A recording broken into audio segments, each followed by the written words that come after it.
గత 5 ఏళ్లుగా పోలీసు శాఖ ఎంత నిర్వీర్యం అయిపోయిందో మనందరికీ తెలుసు. మొట్టమొదటిగా గతంలో కూడా చంద్రబాబు గారు చెప్పారు.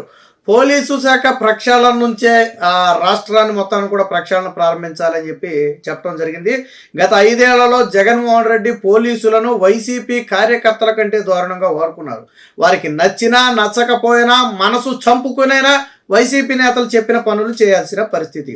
అయితే నిన్న హోంమంత్రి గారు రాజమండ్రి సెంట్రల్ జైలుకి అయితే ఒకసారి వెళ్ళడం జరిగింది. గతంలో ఏదైతే చంద్రబాబు గారిని అరెస్టు చేశారో అదే జైలుకి అదే బ్లాక్కి నిన్న హోంమంత్రి గారు వెళ్ళి పరిశీలించడం, అదే సమయంలో చంద్రబాబు గారు ముఖ్యమంత్రిగా ఉండటం, ఆ అవకాశాన్ని హోంమంత్రిగా వనిత గారికి కల్పించడం, ఆవిడ వెళ్ళి పరిశీలించడం. ఆవిడ అదే చెప్పింది, రాజకీయాల్లో ఎప్పుడు కూడా వాళ్ళ బళ్ళు వాళ్ళు అవుతాయి. ఆ రోజు అరెస్టు చేసి 53 రోజులు తప్పు చేయని మా నాయకుడిని ఇదే బ్లాక్లో మీరు పెట్టారు. నేను ఆ బ్లాక్ కూడా ఈ రోజు వెళ్ళి పరిశీలించి వచ్చాను. బట్ రోజులన్నీ ఒకేలాగా ఉండవు. ఏమో రేపటి రోజున జగన్మోహన్ రెడ్డి ఈ బ్లాక్ రావచ్చు. చంద్రబాబు గారు చేయని తప్పుకి బ్లాక్ వచ్చారు, జగన్మోహన్ రెడ్డి చేసిన తప్పుకి బ్లాక్ రావచ్చు. జగన్మోహన్ రెడ్డి రేపు అరెస్ట్ అయితే అక్కడే పెట్టచ్చు, స్నేహ బ్లాక్. చంద్రబాబు గారిని అరెస్ట్ చేసి స్నేహ బ్లాక్లో పెట్టినట్టున్నారు. ఆ రూమ్ నెంబర్ 11 ఎంతో నిన్న హోంమంత్రి గారు కూడా చెప్పడం జరిగింది. సో ఇప్పుడు అదే బ్లాక్కి ఏమో రేపు జగన్మోహన్ రెడ్డి వెళ్తాడేమో తప్పు చేసి.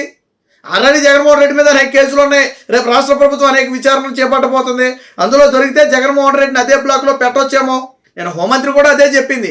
ఇదే సమయంలో జైల్లో ఉన్నటువంటి వసతుల గురించి కూడా మాట్లాడి వైసీపీ ఎంత దారుణంగా వ్యవహరించిందంటే 11 నెలలకు సంబంధించి అక్కడ జైల్లో ఖైదీలకు ఏదైతే ఫుడ్ బిల్స్ ఉంటాయో అవి విడుదల చేయలేదంట. అంటే ఏడాది పాటు అక్కడ ఫుడ్ బిల్స్ విడుదల చేయకపోతే ఈ నూతన ప్రభుత్వం వచ్చిన తర్వాత దాని విడుదలకు చర్యలు తీసుకున్నాను. నిన్న హోంమంత్రి గారు చెప్తుంది మీడియాతో.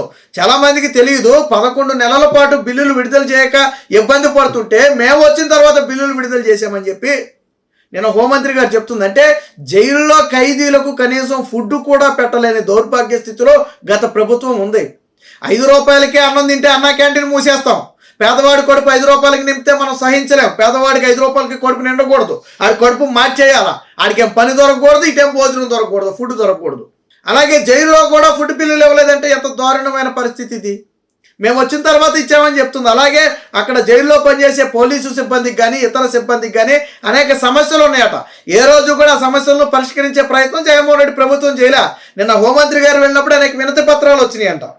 అలాగే క్షమాభిక్షకు సంబంధించి కూడా ఒక విధానపరమైన నిర్ణయం తీసుకుంటామని చెప్పడం జరిగింది. అందులో ఒక ఖైదీ నేను హోంమంత్రి గారు వెళ్ళిన సమయంలో వచ్చి కాలమేపడి ప్రాధేయపడుతున్నాడంట. నేను 23 ఏళ్ళ నుంచి ఇక్కడే ఉన్నానండి, నాకు 8 సార్లు క్షమాభిక్షకు ట్రై చేసినా కానీ నాకు క్షమాభిక్ష రావట్లేదు, మీరే దయించి సహకరించాలి, నేను పూర్తిగా మారిపోయాను, సమాజంలో అందరితో పాటు సమాజంలో నేను కూడా బ్రతకాలనుకుంటున్నానని చెప్పి మాట్లాడాడట. ఆవిడ కూడా చెప్తుంది, సరే తెలుసో తెలియకో క్షణికావేశంలో చేసిన తప్పులు కూడా చాలామంది అక్కడ కూర్చుండొచ్చు. కావాలని కరుడుగట్టిన ఉగ్రవాదులు కాకపోయినా ఆ క్షణికావేశంతో చేసిన నేరానికి ఈరోజు శిక్ష అనుభవిస్తూ ఉండుండొచ్చు. వాళ్ళలో పరివర్తన వచ్చి ఉండొచ్చు. వాళ్ళు కూడా బయట సమాజంలో అందరిలాగా బ్రతకాలనే కోరిక జైల్లోకి వచ్చిన తర్వాత సాధారణంగా కలుగుద్ది. ఎందుకంటే ఆ వాతావరణం చూసిన తర్వాత అనిపిస్తుంది బయట ఎంత లైఫ్ ఎలా ఉంటుంది, ఇక్కడ ఎలా ఉంటుంది అనేది వాళ్ళకి అర్థమవుద్ది. కాబట్టి వాళ్ళందరికీ బయట జైలులో ఈ తప్పు చేసి ఇలా విడుదలైన వారు కూడా సమాజంలో సగౌరవంగా బ్రతికే విధంగా మేము చర్యలు తీసుకుంటాం. ఏదో చిన్న నేరాలు చేశారని చెప్పి వాళ్ళని పూర్తిగా సమాజం నుంచి వెలివేసినట్టు కాకుండా, సమాజాన్ని వారిని దూరం చేసినట్టు కాకుండా ఉంటాం. అదే సమయంలో కావాలని ఎవరైనా ఒక గోండాయిజమో రౌడీయిజమో పదే చేసి ఎవరినైనా ఇబ్బంది పెట్టే ప్రయత్నం చేస్తే మాత్రం వాళ్ళని కూడా ఉపేక్షించేది లేదని చెప్పడం జరిగింది. మొత్తంగా పోలీస్ శాఖలో ఈ ములాఖాతుల దగ్గర మొదలు పెడితే అనేక విషయాలకు సంబంధించి మేము ఒకసారి సమీక్ష చేయాలి, విధి విధానాలన్నీ సమీక్ష చేయాలి. ఇందులో చాలా విధానాలు లోపభూయిష్టమైన విధానాలు ఉన్నాయి. అటు ఖైదీలకు కానివ్వండి, ఖైదీల కుటుంబ సభ్యులకు కానివ్వండి, అన్ని విధాలుగా సహాయ సహకారాలు అందించే విధంగా, అంటే వారు వచ్చి కలిసే అవకాశం కానివ్వండి, మాట్లాడే అవకాశం ఇవ్వటం కానివ్వండి, ఇలాగా అవకాశం ఉన్న కాడికి మేము చేయాలనే ఉద్దేశంతో హోంమంత్రిగా ఉన్నట్టయితే చెప్పడం జరిగింది. మంచి నిర్ణయం. ఎందుకంటే జైల్లో ఉన్న వాళ్ళందరూ ఏదో తప్పు చేశారన్న ఒక ధోరణి కాకుండా వాళ్ళు కూడా మనుషులే. ఒక్కొక్క సమయంలో తెలిసి తెలియక ఏదో క్షణికావేశంలో చేసిన తప్పు వల్ల అయ్యి ఉండొచ్చు అని చెప్పి ఆవిడ మాట్లాడటం జరిగింది. కానీ చంద్రబాబు గారు ఉన్నటువంటి బ్లాక్ పరిశీలించినప్పుడు మాత్రం ఒక ఇంత బాధ కలిగినట్టుగా ఆవిడ చెప్పడం జరిగింది. సరే, ఈరోజు హోంమంత్రి హోదాలో పరిశీలించినప్పటికీ కూడా ఆ రోజు 53 రోజుల పాటు చంద్రబాబు గారిని అదే స్నేహ బ్లాక్లో ఉంచడం అనేది ఒక రకంగా జీర్ణించుకోలేని అంశం. రాష్ట్ర ప్రజలే జీర్ణించుకోలేదు. టీడీపీ నేతలు ఏముంది, రాష్ట్ర సాధారణ ప్రజలే జీర్ణించుకోలేదు. మొన్న ఫుల్ 164 సీట్ల రావటంలో చంద్రబాబు గారిని అరెస్ట్ చేసి జగన్మోహన్ రెడ్డి అతిపెద్ద తప్పు చేశాడని చెప్పి అంటున్నారు. ఒకవేళ కూటమి గారి సీట్లు రాకపోనేమో, చంద్రబాబు గారిని అరెస్ట్ చేసి జగన్మోహన్ రెడ్డి సైకో ఆనందం పొందాలి అనుకుంటే ప్రజలు యాక్సెప్ట్ చేయలే. మన గతంలో కూడా మాట్లాడుకున్నాం, చంద్రబాబు అందరూ అరెస్ట్ అయితే వాళ్ళ అవినీతి బయటకు వస్తుంది, చంద్రబాబు గారు అరెస్ట్ అయితే అదేంటో ప్రపంచవ్యాప్తంగా ఆయన చేసిన అభివృద్ధి బయటకు వచ్చింది. దేశ విదేశాల్లో చంద్రబాబు గారికి సంఘీభావం తెలిపారు, ఆయన చేసినటువంటి కృషిని కొనియాడారు, ఆయన చేసినటువంటి పనులను నేటి యువతకు తెలిసేటట్టు చేశారు. ఒక రకంగా జగన్మోహన్ రెడ్డికి థ్యాంక్స్ చెప్పాలి. జగన్మోహన్ రెడ్డి చంద్రబాబు గారిని అరెస్ట్ చేయటం వల్ల, ప్రపంచవ్యాప్తంగా ఉన్న తెలుగు వాళ్ళందరూ స్పందించడం వల్ల నేటి యువతకు చంద్రబాబు గారి గొప్పతనం తెలిసింది. చాలామంది చంద్రబాబు గారు ఐడెక్ సిటీ కట్టారా, సైబరాబాద్ కట్టారా అంటే ఏమో అనుకుంటున్నారు. కానీ ఆ రోజు ఎంత కృషి చేశారో మనం 30 ఏళ్ల క్రితం మాట్లాడుకుంటే కొండలు కొట్టులు రాళ్ళు రప్పలు తప్ప కనీసం ఎడ్ల బళ్ళు టైం అది, ఆటోలు రిక్షాలు కూడా లేనటువంటి టైం అది. అలాంటి టైంలో మరి అంత సిటీ ఎలా డెవలప్ అయిందని మనం ఏ రోజు ఆలోచించలేదే. ఈ రోజు అంటే టెక్నాలజీ ఉంది కాబట్టి ఓకే, కాబట్టి నేటి యువతకు చాలామందికి తెలియదు. బట్ జగన్మోహన్ రెడ్డి చేసిన పని వల్ల నేటి యువతకు చంద్రబాబు గారి గొప్పతనం తెలిసింది. సో ఏది ఏమైనా పోలీసు వ్యవస్థ ప్రక్షాళన, ఇప్పటికే ఎస్పీలు, డిఎస్పీలు, సిఐలతో సహా అనేక మందిని రాష్ట్ర వ్యాప్తంగా బదిలీలు చేయడంతో పాటు ఆ రోజు అధికార పార్టీకి ఏకపక్షంగా కొమ్ము కాసిన ఐఏఎస్, ఐపీఎస్ అధికారుల మీద కూడా వేటు వేసి ప్రస్తుతానికి వాళ్ళందరినీ కూడా పక్కన పెట్టడం జరిగింది.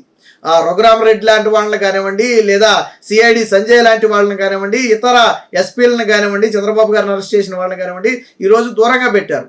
అలాగని చెప్పి అందరినీ దూరంగా పెడతారంటే ఆ రోజు ఏకపక్షంగా వ్యవహరించిన వారు ఖచ్చితంగా ఫలితం అనుభవించాలన్నారు, చేశారు. అదేవిధంగా పోలీసు వ్యవస్థను ప్రజలకు చేరువ చేయాలి. పోలీసులు అంటే ప్రజల్లో ఒక రకమైన భయం ఉంది. సాధారణంగా మనం పోలీసుల దగ్గరికి వెళ్తే న్యాయం జరుగుతుందనే భావన ప్రజల్లో ఉండాలి. కానీ అటుపక్క వాళ్ళు అధికార పార్టీ వాళ్ళు అయితేనో, లేదా అటుపక్క వాళ్ళు బలం ఉన్న వాళ్ళు అయితేనో మనల్ని వేధిస్తారు, మనకు న్యాయం జరగదనే ఒక భావన ప్రజల్లో వచ్చింది. ఎందుకని పోలీసులు గతంలో వ్యవహరించినటువంటి తీరు, ముఖ్యంగా వైసీపీ నేతలకు అండగా ఉండటం కోసం దాడులు వీళ్ళ మీద జరుగుతాయి, కేసులు వీళ్ళ మీద పెడతారు. ఫర్ ఎగ్జాంపుల్ తెలుగుదేశం పార్టీ నేతలు, కార్యకర్తలు. సో సాధారణ ప్రజలు కూడా అలాంటివి చాలా అనుభవించారు. అనేక భూములు అన్ని కబ్జా అయినాయి అంటే ఎవరు పట్టించుకోలేదంటే ఆ రోజు ఎవరు పట్టించుకోగలరు. పోలీసు వ్యవస్థ నిజంగా ఆ రోజు సక్రమంగా పనిచేస్తుంటే రాష్ట్రంలో నారాచకాలు కానీ, దాడులు కానీ, కబ్జాలు కానీ జరిగేవి కాదు. కాబట్టి పోలీసు వ్యవస్థ ఎంతలా నిర్వీర్యం అయిపోయిందంటే పాపం కొంతమంది తప్పక చేశారు, కొంతమంది ఆ స్వామి భక్తితో చేశారు. స్వామి భక్తితో చేసిన వాడిది ఖచ్చితంగా తప్పే. సరే, తప్పక ఉద్యోగం పోద్దనే భయంతోనో, లేదా వాళ్ళకి కూడా కుటుంబం ఉంది కాబట్టి తప్పని పరిస్థితుల్లోనో కొంతమంది అధికారులు తలొక్కితే ఒగ్గుండొచ్చు. మొత్తానికి తప్పు అయినప్పటికీ కూడా అది వేరు. కానీ కొంతమంది కావాలని వైసీపీ కండువా మెళ్ళ వేసుకున్నట్టుగా ప్రవర్తించారు. వారందరినీ కూడా మారుస్తామని చెప్పి గతంలోనే చెప్పడం జరిగింది. అన్నట్టుగానే పోలీసు శాఖ సమూల ప్రక్షాళనకైతే శ్రీకారం చుట్టినట్టుగా హోంమంత్రి అయితే చెప్పడం జరిగింది. ఇదే సమయంలో జగన్మోహన్ రెడ్డి కూడా ఏదో ఒక రోజు పాపం పండుతుంది. చంద్రబాబు గారిని అరెస్టు చేసి సైకో ఆనందం, సురకానందం పొందినట్టుగానే రేపొద్దున మీరు అరెస్ట్ కావచ్చు, చంద్రబాబు గారు ఉన్న బ్లాక్లోనే మీరుండాల్సి రావచ్చు, మీకు బెయిల్ కూడా దొరక్కపోవచ్చు భవిష్యత్తులో, ఏమో చెప్పలేం కదా. సో ఇది మొత్తంగా ఏది ఏమైనా పోలీస్ శాఖ ప్రక్షాళన అనేది ఇప్పుడు హర్షించదగిన వ్యవహారం.